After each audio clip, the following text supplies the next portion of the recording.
আজ পৃথিবীতে আইনের শাসন আছে বলা হয় আমেরিকাতে। ওখানে কি আইনের শাসন আছে আমরা ভালো করে দেখেছি। সেখানে শ্বেতাঙ্গ কৃষ্ণাঙ্গকে পিটিয়ে হত্যা করে, কিন্তু কৃষ্ণাঙ্গ বিচার পায় না। যুক্তরাষ্ট্রে একটি বিড়ালকে হত্যা করলে $৬,০০০ জরিমানা করা হয়, কিন্তু সে দেশের প্রেসিডেন্ট বুশ সিনিয়র এবং জুনিয়র জাতিসংঘের অনুমোদন নিয়ে মুসলিম বিশ্বে বছরের পর বছর মানুষ হত্যা করে চলছে। উপসাগরীয় যুদ্ধে ইরাকে 22 লক্ষ মানুষকে হত্যা করেছে, লিবিয়াতে হত্যা করেছে, সিরিয়াতে হত্যা করেছে, আফগানে হত্যা করেছে। বিড়াল হত্যার বিচার হয়েছে যুক্তরাষ্ট্রে, মুসলিম হত্যার বিচার হয় নাই।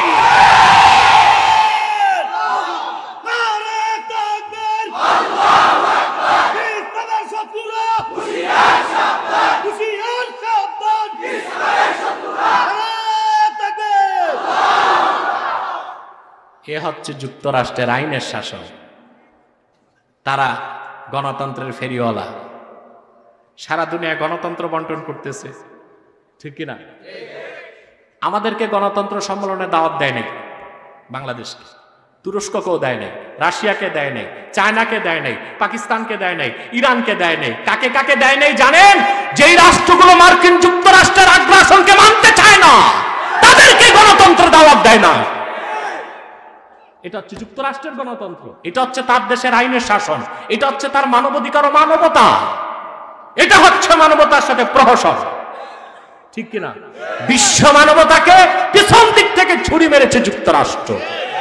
মুসলমান যদি ন্যায় বিচার চাও, শান্তি চাও, সমৃদ্ধি চাও, সুখ চাও, সোশ্যালিজম নয়, কমিউনিজম নয়, সেকুলারিজম নয়, ন্যাশনালিজম নয়, পশ্চিমাদের গোলামিতে সুখ নাই, শান্তি নাই, মুক্তি নাই, আল্লাহর কোরআনের তাবেদারিতেই সফলতা ও সুখ নিহিত আছে।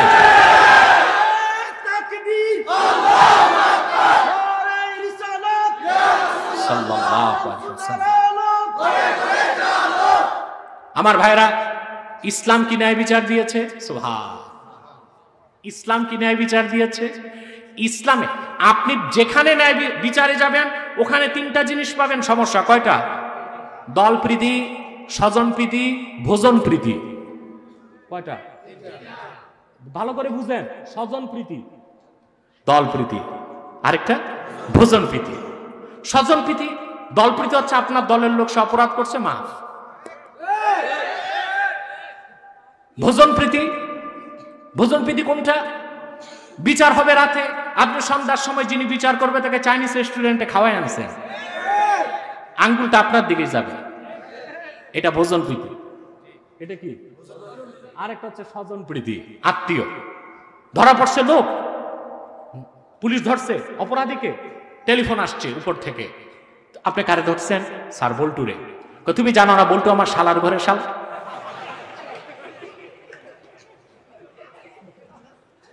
বল্টু মুক্ত। এটা হচ্ছে স্বজন প্রীতি। ইসলাম যে ন্যায় বিচার দিয়েছে, যে আদল, এখানে স্বজন প্রীতি নাই, ভোজন প্রীতি নাই, দল প্রীতি নাই। সহিহ মুসলিমের হাদিস, কুরাইশ বংশের এক মেয়ে চুরি করছে। আল্লাহর হাবিব কোরআন কারীম থেকে রায় ঘোষণা করলেন, আস-সারিকু ওয়াস-সারিকা ফাকতাউ আইদিয়াহুমা, চোর পুরুষ হোক আর মহিলা হোক হাত কাটো। কি কাটো? কুরাইশ বংশের মধ্যে কুরাইশি সাহাবী যারা করশি, তারা চিন্তায় পড়ে গেছে, এত উচ্চ বংশের মেয়ে চুরি করছে, হাত কাটলে বংশের তো আর সম্মান থাকে না। তারা হযরত উসামা বিন যায়েদকে ডেকে আনলেন। উসামা বিন যায়েদ হচ্ছে হযরত যায়েদের ছেলে, তাকে বলা হয় হিব্বুর রাসূল সাল্লাল্লাহু আলাইহি ওয়াসাল্লাম। আল্লাহ রাসূল তাকে স্নেহ করতেন। 2জন বাচ্চা সাহাবীকে রাসূলুল্লাহ খুব স্নেহ করতেন, একজন ইমাম হোসেন আর একজন উসামা বিন যায়েদ। হযরত উসামাকে সাহাবায়ে কেরাম বললেন, তুমি যে রাসূলুল্লাহর কাছে একটু সুপারিশ করো যে কুরাইশ বংশের মেয়ের শাস্তিটা একটু হালকা করা যায় কিনা। কথা বুঝতেছেন? সুপারিশের কথা শুনে আল্লাহর হাবিব বুঝতে পারলেন সুপারিশটা তো ছোট বাচ্চার নয়, বড় সাহাবীদের শেখানো। রাসূলুল্লাহ মসজিদ নববীর মিম্বরে বসলেন, ছোট্ট একটা খুতবা দিয়ে বললেন, শোনো সাহাবীরা, বনি ইসরাইল ধ্বংস হয়ে গিয়েছে। তাদের মধ্যে নামি দামি উচ্চ বংশের মানুষ যখন অপরাধ করত, তারে আইনের আওতায় আনা হতো না। গরিবরা যখন কোনো অবিচার করত, তাদেরকে আইন দিয়ে শাস্তি প্রয়োগ করা হতো। তোমরা আজকে কুরাইশ বংশের মেয়ের শাস্তি মওকুফ করার জন্য আবেদন করছো। শুনে রাখো, লাউ আন্না ফাতিমাতা বিনত মুহাম্মদ সাল্লাল্লাহু আলাইহি ওয়াসাল্লাম সারাকাত লাকাতাতু ইয়াদাহা। আজকে যদি আমার মেয়ে ফাতেমাও চুরি করত, আল্লাহর কসম আমি নিজ হাতে তার হাত কেটে দিতাম। এর নাম আইনের শাসন। এর নাম এই আইন, আইনের শাসন। আইন অনুযায়ী আদালতের সাথে, ইনসাফের সাথে বিচার ব্যবস্থা পরিচালনা করা মুমিন ছাড়া সম্ভব নয়। কারণ আদালতের সাথে আমানতের সম্পর্ক। যার ঈমান নাই তার আমানত নাই। দেখুন, আমরা স্কুলে ইংরেজি সাহিত্য র্যাপিড রাইডার একটা গল্প পড়েছিলাম। দুটো ইঁদুর একটা ব্রেড চুরি করছে, পাউরুটি। তো পাউরুটি খান, এখন সমান বন্টন করতে হবে না? ইঁদুর তো দুইটা, ব্রেড তো একটা। এটা নিয়ে গেছে বন্টনের জন্য বানরের কাছে। কার কাছে? বাহ, বিচারের জন্য লোক পায় না। বানরের কাছে যেয়ে বলল যে, ওস্তাদ, আমরা দুইজন মিলে চুরি করছি একটা ব্রেড, এটার আপনি ভাগাভাগি সমানভাবে করে দেন। বানর কয়ে, ভালো হয়েছে, আজকে আর আমার খোরাক খুঁজতে হবে না, পাইছি। বানর ব্রেড দুই টুকরা করছে, একটা বড় একটা ছোট। বললো, দেখ রে, একটা তো বড় হয়ে গেছে, তো ঠিক আছে আমি একটু ছোট করে সমান করি। খাইছি একটু বেশি খাওয়াতে এটা একটু ছোট হয়ে গেছে। কয় জানা, তখন এইটা আর একটু খাইতে হবে, নইলে এটা সমান হবে না। ওইটা আর একটু খাইছি, আর একটু ছোট হয়েছে। কয় এটা তো বড় হয়ে গেছে, আর একটু খাইছি।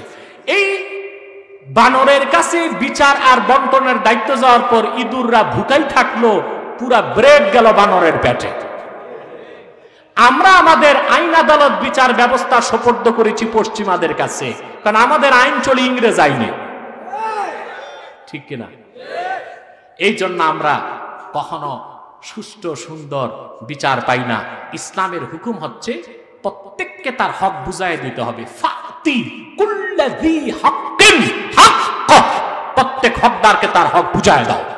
বাদীর প্রতি ইনসাফ, বিবাদের প্রতি ইনসাফ, আসামির প্রতি ইনসাফ, যে মামলা দায়ের করবে তার প্রতি ইনসাফ করতে হবে, ঠিক কিনা বলেন? আপনি পক্ষপাতিত্বে যখন যাবেন তখন সুবিচার হতে পারে? কথা বলেন, পারে? আমি কিছু দৃষ্টান্ত দিচ্ছি। আমাদের দেশে আইন আছে নারী নির্যাতনের বিরুদ্ধে, পুরুষ নির্যাতনের বিরুদ্ধে কোনো আইন নেই, আছে? এখন নারীদের উপর সুবিচার করে পুরুষের উপর অবিচার হচ্ছে। আমি জানি না আমার সাথে কেউ দ্বিমত করবেন কিনা।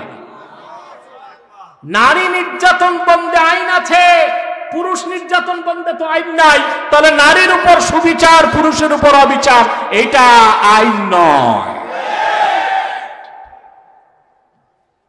ভালো কথা ধর্ষণ করেছে, এখন কি করতে হবে? এখন ল্যাবরেটরিতে টেস্ট হবে যে পুরুষের নাম বলা হচ্ছে তার বীর্য আছে কিনা কাপড়ে। এটাকে বলে DNA test, deoxy ribonucleic acid. এই টেস্ট হয় ল্যাবরেটরিতে। কোথায়? ভালো করে বুঝেন।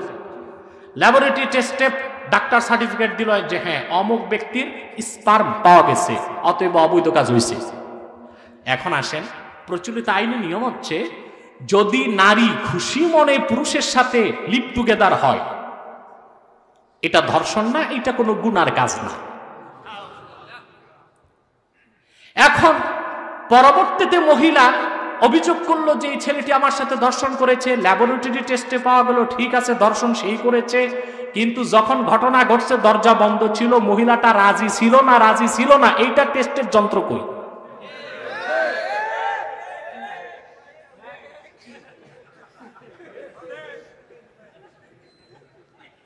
আরে হেসে আমার কথা উড়াই দিলেন না, গ্রহণ করলেন, আমি বুঝলাম না। তাহলে ইংরেজ আইনে সুবিচার হবে না, আল্লাহর কোরআনের আইনে আসতে হবে। ডিএনএ টেস্টের মাধ্যমেও চূড়ান্ত বিচার হতে পারে না। আল্লাহ চূড়ান্ত বিচারের জন্য বলেছেন, পুরুষ আর মেয়ে যদি জেনা করে 4 জন প্রত্যক্ষদর্শী চোখে দেখতে হবে। চোখে যখন দেখবেন তখন সাক্ষীরা দেখবে মহিলা চুপচাপ আছে না দস্তাদস্তি করতেছে। যদি দেখা যায় দস্তাদস্তি করে তাহলে ধর্ষণ, আর যদি দেখা যায় না দুজন স্বাভাবিক ছিল তাহলে দুজন সমান অপরাধী জানা হয়েছে। এটা ডিএনএ দিয়ে সম্ভব? কথা বলে না। এটা কি ডিঅক্সিরাইবোনিউক্লিক অ্যাসিড, ডিএনএ, এটা বুঝেন আপনারা? বিজ্ঞানের ছাত্ররা বুঝবেন। মানুষের দেহকোষে আপনার সেক্স ক্রোমোজোম আছে, বুঝলেন? এই সেক্স ক্রোমোজোমের মধ্যে আবার আছে ডিএনএ, ডিঅক্সিরাইবোনিউক্লিক অ্যাসিড। এটা টেস্ট করে বের করা যায় যে এই স্পার্ম এই পুরুষের। তাহলে ইসলাম যে বিচার দিয়েছে এটা কতটা সুন্দর, যেখানে বাদী বিবাদী কেউ ঠকবে না, প্রত্যেকে তার উপযুক্ত বিচার অনুযায়ী শাস্তি পাবে, তিরস্কৃত হবে, পুরস্কৃত হবে। ঠিক কিনা? এখন আমার দেশে আমি তো মনে করি পুরুষ নির্যাতন বন্ধে আইন করতে হবে। সব ক্ষেত্রে নারী পুরুষ সমান চাও, আইনের বেলায় নারীকে বেশি দিয়া পুরুষে ঠকাও কেন? আল্লাহ সব জায়গায় নারী পুরুষের অধিকার সমান রাখছে। আল্লাহ রাব্বুল আলামিন বলেন, আল্লাহ পাক বলেন কোরআনে কারীমের মধ্যে, কোন পুরুষ কোন মহিলা তারা যদি নেক আমল করে আল্লাহ তাআলা তাদেরকে সমান জান্নাত দিবেন। নেক আমলের পুরস্কার আল্লাহ সমান করেছেন, তাহলে অন্যায় ও গুনার কাজের বেলায় পুরুষ আর নারীকে আল্লাহ সমান রাখছেন।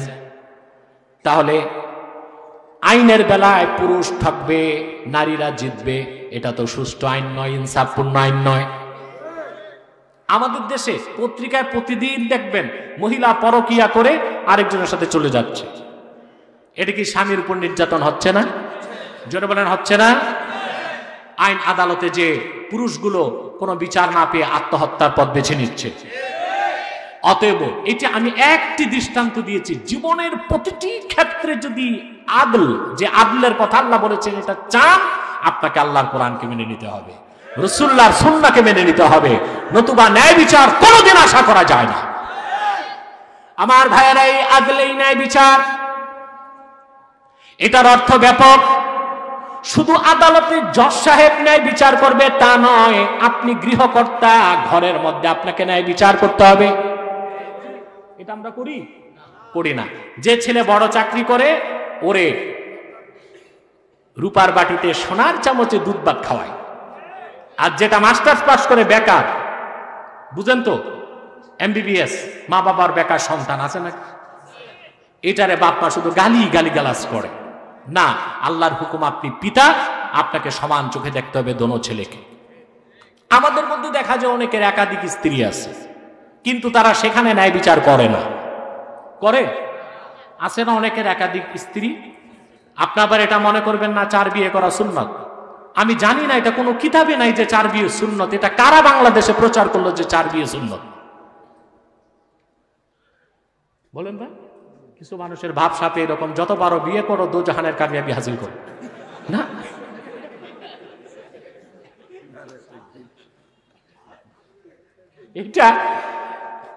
এটা পড়াশোনা ছাড়া কিছু বক্তা প্রচার করছে যে 4 বিয়ে সুন্নত। না, এটা কোথাও লেখা নাই 4 বিয়ে সুন্নত। আল্লাহ বলছেন বিয়ে যদি তুমি দরকার হয়, হ্যাঁ, ওয়া ইন তাবা লাকুম ফানকিহু মা তাবা লাকুম মিনান নিসা মাসনা ওয়া সুলাসা ওয়া রুবা, তোমরা তোমাদের পছন্দের সতী সাধ্যী নারীদের মধ্য থেকে 2টো বিয়ে করো, হ্যাঁ, 3টা 4টা, তবে যদি ইনসাফ করতে না পারো 1টা। ইনসাফ করতে না পারলে 1টা। আপনি তো 1টা বউ পালতে পারেন না, তো 2টা করতে গেছেন কেন? এখন দেখা যায় যারা বিয়ে করতেছে, আমার কাছে তো আসে, ফতোয়া আসে, বুঝলেন? আজকেও একটা আসছে, এই যে ও মনে করাই দিচ্ছে। তো এখন আমরা যা পরে শুনি তাদের স্টেটমেন্ট, প্রথম স্ত্রীকে দ্বিতীয় বিয়ে করার পর প্রথম স্ত্রীর কাছে যায় না, মাসে 2 দিনও না, ওই দ্বিতীয় স্ত্রীর কাছে চিল্লাপুড়া করে। তারপরে আপনার টাঙ্গাইলের চমচম, কুমিল্লার রসমালাই, মুক্তাগাছার মন্ডা সব দ্বিতীয় স্ত্রীর বাড়িতে, আর প্রথম স্ত্রী না খেয়ে থাকে। এই বিয়ে করা সুন্নত তো অবশ্যই না, জায়েজ হয়েছে কিনা তাতে তো সন্দেহ। কথা বলেন। এখানে আপনাকে ন্যায় বিচার করতে হবে, আদল। ইন্নাল্লাহা ইয়ামুরু বিল আদল, এখানে আপনাকে ন্যায় বিচার করতে হবে। আপনি একজন শিক্ষক, শ্রেণীকক্ষে প্রত্যেকটা ছাত্রকে সমানভাবে আপনাকে মূল্যায়ন করতে হবে। ধনীর দুলাল, আলালের ঘরের দুলাল, বাবা বড়লোক শিল্পপতি, তারে মারবেন না, গরিবের ছেলেকে মারবেন, এটা অবিচার। সেখানে আপনাকে ন্যায় বিচার করতে হবে। এই ন্যায় বিচারটা স্কুলের সাথে মাদ্রাসাতেও থাকতে হবে। দেখা যায় মাদ্রাসায় যিনি বড় লোক 10 লাখ টাকা ডোনেশন করছেন, ওনার ছেলেরে হাতের তালুতে তেল দিয়ে রাখবেন, আর ইয়েতিম ছেলেটারে মারবেন, এটা বিচার না অবিচার? ঠিক কিনা? সব জায়গায় আদল লাগবে। কি লাগবে? আদল, ন্যায় বিচার, জাস্টিস, ন্যায় বিচার, ইনসাফ সব জায়গায় আল্লাহ ফরজ করে দিয়েছেন। আমরা যখন জীবনের প্রত্যেকটা স্তরে, ব্যক্তি জীবনে, সমাজ জীবনে, রাষ্ট্র জীবনে কোরআন ও সুন্নাহ মোতাবেক আদল, ন্যায় বিচারকে কায়েম করতে পারবো, তখনই আমরা সুখ পাবো, শান্তি পাবো, কাঙ্ক্ষিত লক্ষ্যে পৌঁছতে পারবো। এই আমলটা গ্রহণ করলাম। আল্লাহ এই আয়াতে কয়টা হুকুম করছেন? জোরে বলেন। আমি আদেশ 3টা, নিষেধ 3টা। আমি আর 10 মিনিটে আদেশ 3টা 2টা বলে শেষ করে দিচ্ছি। নিষেধগুলো আজকে আর সম্ভব না, পরবর্তীতে ইনশাআল্লাহ। কথা বুঝতে পারছেন? সবারই তো শুধু খুব দ্রুত বলতেছি কথা, কারণ আমি বসতে দেরি করে ফেলছি। এই জন্য আমি খুব দ্রুত বলছি, যেন আপনারা যথাসময়ে বাড়ি। এখন আল্লাহ শিখালেন ইহসান। 2টা জিনিস বুঝেন।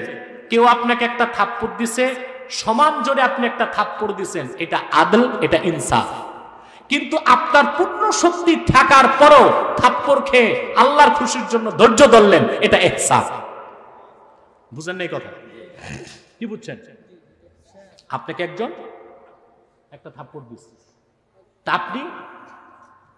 আপনি সে একটা থাপ্পড় দিচ্ছে, আপনি দিয়ে একটা দাঁত ফালাই দিচ্ছেন, এটা চলবে না।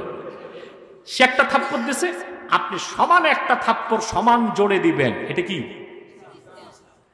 পূর্ণ ক্ষমতা শক্তি থাকার পর আপনি যদি থাপ্পড়ের বদলা না নিয়ে ধৈর্য ধরেন, ওইটার নাম ইহসান।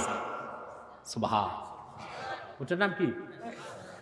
এই ইহসান যারা চর্চা করে তাদের নাম মুহসিন। যারা মুহসিন হবে, যারা ইনসাফ, যারা ইহসানের উপর চলবে, তারা হিসাব ছাড়া জান্নাত যাবে। ওটা বলতে সহজ, করা কঠিন।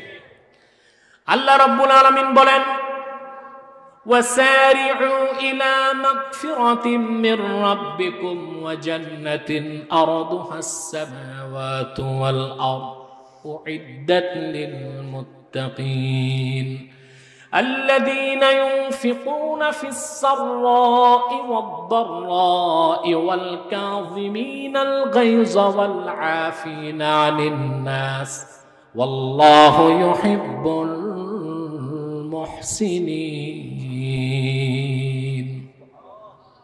আল্লাহ মুহসিনদেরকে ভালোবাসেন। এই আয়াতের তাফসীর এসেছে, ইমামে হোসেন রাদিয়াল্লাহু তাআলা আনহু তিনি একদিন ওযু করতেছেন, আর ওযুর পানি ছিল খাদেমের হাতে, পানিটা ছিল লোহার পাত্রে। কিসে? খাদেম ধরে রাখছে লোহার পাত্র, তিনি ওযু করছে। আমার কথা বুঝতেছেন ভাই? খাদেমের ভুলবশত লোহার পাত্র উঠালো, আর তার আঘাতে ইমাম হোসেনের সামনের 2টা দাঁত শহীদ হয়ে গেছে। আচ্ছা বলেন তো ভাই, সবচেয়ে কঠিন ব্যথা কোনটা? দাঁতের ব্যথা। মাথার ব্যথা একটু হাত বুলালে চলে যায়, বুকের ব্যথা একটু মালিশ করলে চলে যায়, দাঁত ব্যথা সবচেয়ে কষ্ট, ঠিক কিনা? তর তাজা 2টো দাঁত শহীদ হয়ে গেছে, ফিনকি দিয়ে রক্ত ঝরছে, ওযুর পানি লাল হয়ে গেছে, খাদেম থরথর করে কাঁপতেছে। ইমাম হোসেনের দাঁত শহীদ করে ফেললাম। বিচক্ষণ খাদেম, যেমন ইমাম তেমন খাদেম তো কোরআন শরীফ পড়া শুরু করছে। الذين ينفقون في السراء والضراء والكاظمين الغيظ।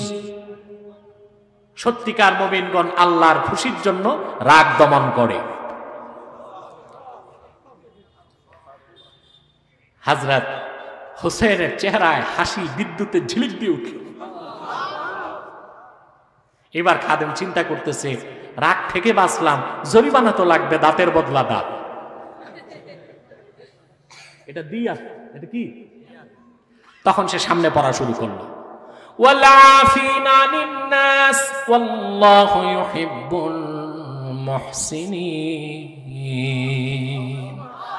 যারা সত্যিকার মুহসিন, আল্লাহর প্রিয় বান্দা, আল্লাহর রাজি খুশির জন্য তারা বিনা শর্তে জরিমানায় অন্য মুসলমানকে ক্ষমা করে দেয়।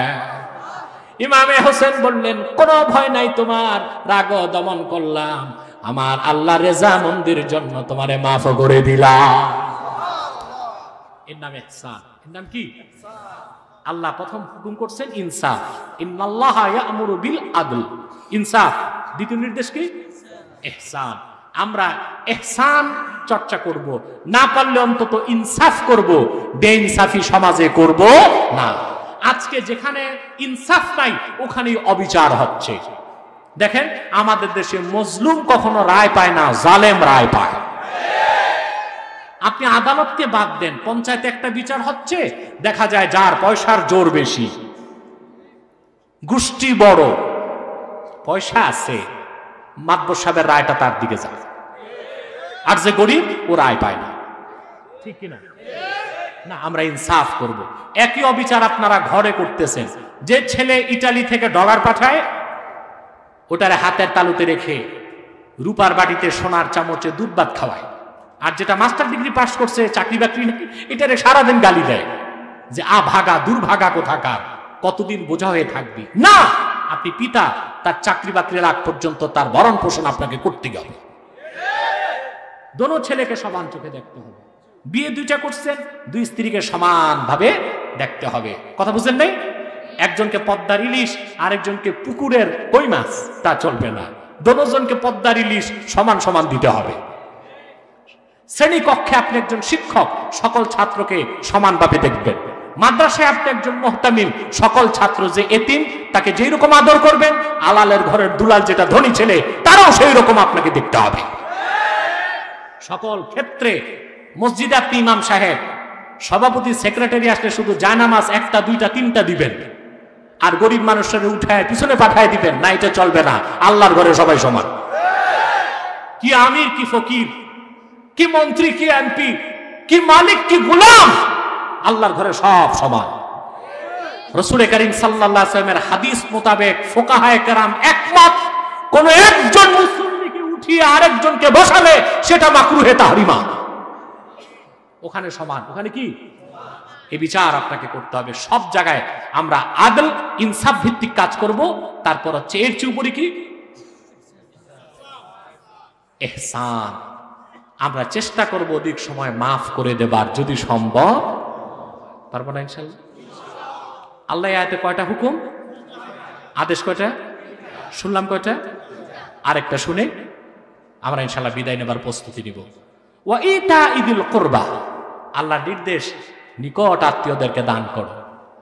সুবহান। নিকট আত্মীয়কে দান করার কথাটা আল্লাহ বিশেষভাবে কেন বললেন? প্রশ্ন আসে না? কারণ হচ্ছে দূরের কোন গরিবকে যদি দান করেন, শুধু দান করার সওয়াব পাবেন, আর যদি আপনার পাড়া প্রতিবেশী আত্মীয় স্বজনকে দান করেন, ডবল সওয়াব পাবেন। দান করার সওয়াব পাবেন, আর আত্মীয়তার সম্পর্ক রক্ষা করার সওয়াবও পেয়ে যাবে। এই দিকটি আমরা খেয়াল করি না। মেয়ের বিয়েতে এলাকার যত এলিট পার্সনকে দাওয়াত করি, কিন্তু আপন চাচাতো ভাই রিক্সা চালায়, ও দাওয়াত পায় না। কারণ আপনার কমিউনিটি সেন্টারে বসার মতো পেন্ট নাই, শার্ট নাই, টাই নাই, ঠিক কিনা? ও যদি যে বসে, হ্যাঁ, আর আরেকজন শিল্পপতি যদি জিজ্ঞেস করে এই লোককে, আপনি তো বলতে লজ্জা পাবেন এটা আমার চাচাতো ভাই, তাকে দাওয়াত করলেন না। দূরের মানুষ এসে পোলাও, গোস্ত, কোরমা, রোস্ট আর ব্রোস্ট খেলো, আর বিল্ডিং এর পাশে ঝুপড়ি ঘরে সে গ্রানগুলো পেয়ে তার কলিজা জ্বললো, আপনি খাওয়ালেন না। খোদার কসম, এই বিয়েতে খাওয়া দাওয়ায় কোনো সওয়াব আপনি পাবেন না। আর যদি ধনী মানুষের সাথে নিকট আত্মীয়দেরকে দাওয়াত করেন, সমান সম্মান এবং আতিথেয়তার সাথে তাদেরকে আপ্যায়ন করেন। ওই গরিব মানুষের প্রতিটি লোকমার সঙ্গে সঙ্গে দানায় দানায় সওয়াব আল্লাহ পাক আপনার আমলনামায় লিখে দিবেন। নিকট আত্মীয়র দিকে খেয়াল রাখবেন, পারবেন তো ইনশাল্লাহ? আপনার 1 কোটি টাকা জাকাত সম্পদ, 2.5 লাখ টাকা জাকাত বের হবে। জাকাত নিয়ে আপনি বন্টন করবেন গাজীপুরের মানুষ, টাঙ্গাইল, এটা দরকার নাই। আপনার এলাকায় তো আত্মীয় স্বজন আছে, ওদেরকে দেন, ডবল সওয়াব। দেওয়ার সওয়াব, আত্মীয়তার সম্পর্ক রক্ষা করার সওয়াব, ঠিক কিনা বলেন? অবশ্য দান খয়রাতটা এখন আমাদের শিল্পপতিদের ফ্যাশন হয়ে গেছে। দান খয়রাতের আগে আপনার ফটো সেশন হয়, 7 দিন ঘোষণা করা হয় সদরুদ্দিন ইবনে বদরুদ্দিন জাকাতের শাড়ি বন্টন করবে। শাড়ি আছে 2000, ফকিন্নি 10,000। পুলিশ এসে সিরিয়াল মেনটেন করতে হয়, ভিড়ে ডলাডলিতে কয়েকটা ফকিন্নি মরে গেছে। এতে লাভ হয়েছে, পত্রিকায় বড় করে ছবি আসছে, সদরুদ্দিন ইবনে বদরুদ্দিনের জাকাত নিতে যায় 2 ফকিন্নি মরে গেছে। ঠিক হয়েছে না? এই জাকাত আল্লাহর কাছে কবুল হয়েছে নাকি? হয়েছে? জাকাত সাদকা এইভাবে দিবেন, ডান হাত দিবে, বাম হাত জানবে না। তো নিকট আত্মীয়কে মানুষ যখন দেয় তখন রিয়া থাকে না। আপনি দূরের মানুষকে যখন দিবেন, অনেক দূরে, ওই লোকটা তো আপনার প্রশংসা করবে, আমাকে ছাড় দিছে 50,000 টাকা। কিন্তু আপনার নিকট আত্মীয় রক্তের সম্পর্কের কাউকে দিলেন, সে তো লজ্জায় কাউকে বলবে না আপনি অনুদান দিয়েছেন।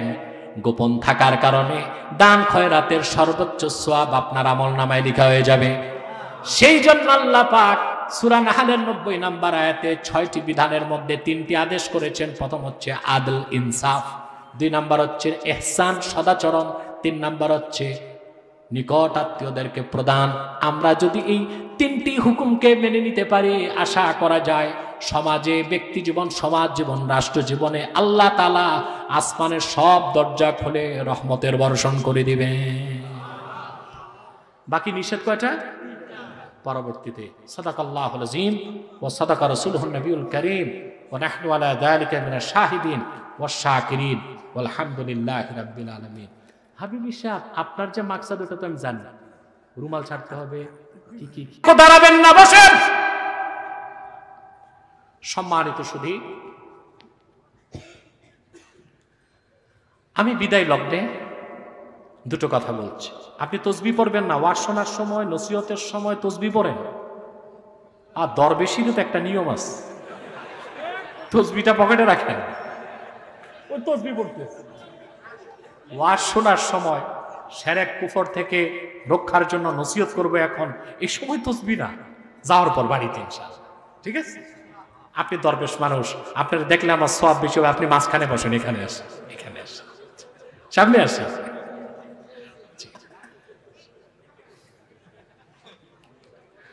সম্মানিত সুধী, আমি আপনাদেরকে করজোর অনুরোধ করে যাই, আপনাদেরকে বসো বসো। ইউটিউব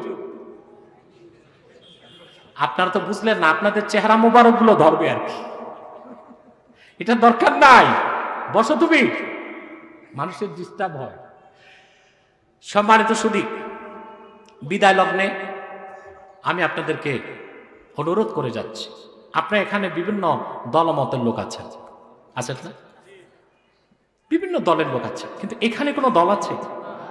এখানে তো এই মাঠে তো আওয়ামী লীগ আছে, বিএনপি আছে, জাতীয় পার্টি আছে, জামাত আছে, সব দলের লোক আছে। কিন্তু এখানে দলের পরিচয় আছে? আমরা একটা পরিচয় এসেছি, আমরা মুসলমান। দল মত সব বাইরে রেখে আসছি, আমরা কি? আমি আপনাদেরকে করজোর অনুরোধ করছি, আমার একটি স্লোগান মনে রাখবেন, মাসলাক যার যার, ইসলাম সবার। দল যার যার, দেশ সবার। সেজন্য আমি আপনাদেরকে কান্ডারি হুঁশিয়ারি উচ্চারণ করে যাচ্ছি, আমাদের সকল দলমতের মুসলমানকে, জনগণকে ঐক্যবদ্ধ হতে হবে। 3টি বিষয়ে আমাদেরকে এক হতে হবে।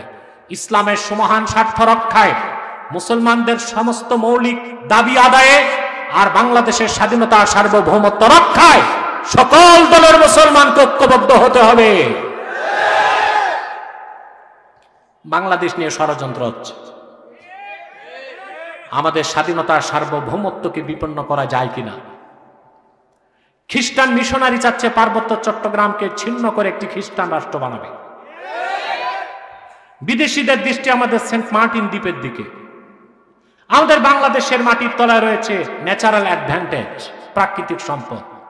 এগুলো খাওয়ার জন্য তারা একটা ফন্দি করতেছে, যেভাবে লাইবেরিয়াতে, সিয়েরা লিওনে, তারপরে আপনার নাইজেরিয়াতে, সুদানে গৃহযুদ্ধ করেছে ওই দেশের মানুষ, আর মার্কিনীরা যে ওখানে খনিজ সম্পদ সব তুলে নিয়ে গেছে।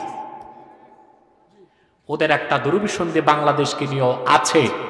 আমরা ঝগড়া করব, আর ওরা এসে আমাদের দেশে কি করবে? এই খনিজ সম্পদগুলো লুট করে নিয়ে যাবে। আমরা তা হতে দিব না। ইসলাম, মুসলমান ও বাংলাদেশের স্বাধীনতার শত্রুদেরকে বলে দিচ্ছি, ইসলামের সুমহান স্বার্থ রক্ষায়, মুসলমানদের মৌলিক দাবি আদায়ে, লক্ষ লক্ষ মুসলমানের রক্তের বিনিময়ে অর্জিত বাংলাদেশের স্বাধীনতা রক্ষায় দলমত নির্বিশেষে এদেশের মুসলমান ঐক্যবদ্ধ আছে। কোন অপশক্তিকে আমার পতাকার দিকে চোখ তুলে তাকাতে দিব না, সেই চোখকে উপড়ে ফেলা হবে ইনশাআল্লাহ। আমার বাংলার খনিজ সম্পদে কেউ হাত দিলে সেই কালো হাতকে ভেঙে টুকরা টুকরা করে দেওয়া হবে ইনশাআল্লাহ।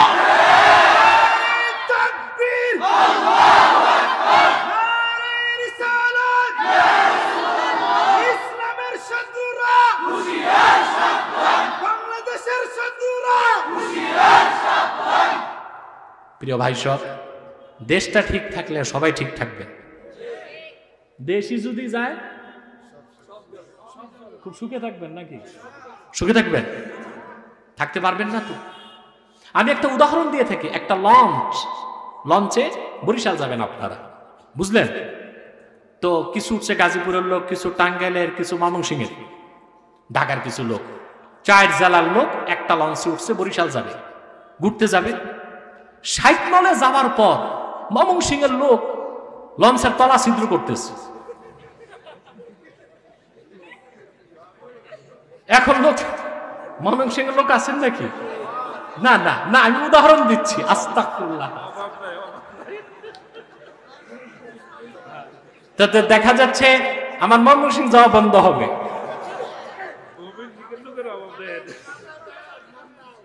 হ্যাঁ, ঠিক ঠিক ঠিক, আমি একটা উদাহরণ দিচ্ছি ভাই, উদাহরণ দিচ্ছি, বুঝলেন না?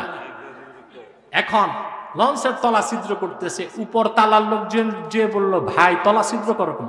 বলে, আমাদেরকে নিচ তালায় দিছো, যা খুশি তা করবো, তলা ছিদ্র করবো, তোমরা তো ছাদে আছো, তোমাদের কি? লঞ্চ ডুবলে 60 নলে শুধু ময়মনসিংহের লোক ডুববে না, 4 জেলার লোক মরবে। বাংলাদেশ, এখানে এই দেশ ঠিক থাকলে আমরা সবাই ঠিক থাকবে। মসজিদ থাকবে, মাদ্রাসা থাকবে, ওয়াজ মাহফিল হবে, আওয়ামী লীগ থাকবে, বিএনপি থাকবে, জাতীয় পার্টি থাকবে, জামাত থাকবে, সবাই থাকবে, নির্বাচন হবে, রাজনীতি হবে, সব হবে। দেশটাই যদি বিজাতি দখল করতে চায়, তখন কেউ ভালো থাকতে পারবো না। সেজন্য এই মুহূর্তে আমাদের মিশন এবং ভিশন 4টি ইস্যুতে এক হতে হবে সব দলের মুসলমানকে।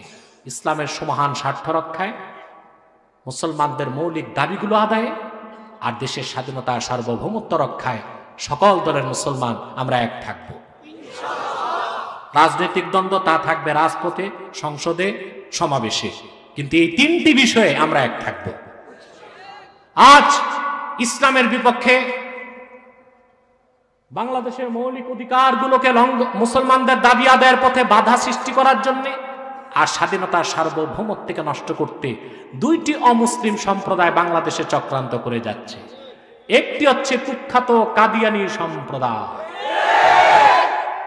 নিঃসন্দেহে তারা অমুসলিম এবং কাফের। তাদেরকে যারা কাফের বলবে না, তারাও কাফের, কারণ তারা আল্লাহর আখিরি নবী মুহাম্মদ সাল্লাল্লাহু আলাইহি সাল্লামকে আল্লাহর শেষ নবী হিসেবে বিশ্বাস করে না। চিল্লায় বলেন নাউজুবিল্লাহ।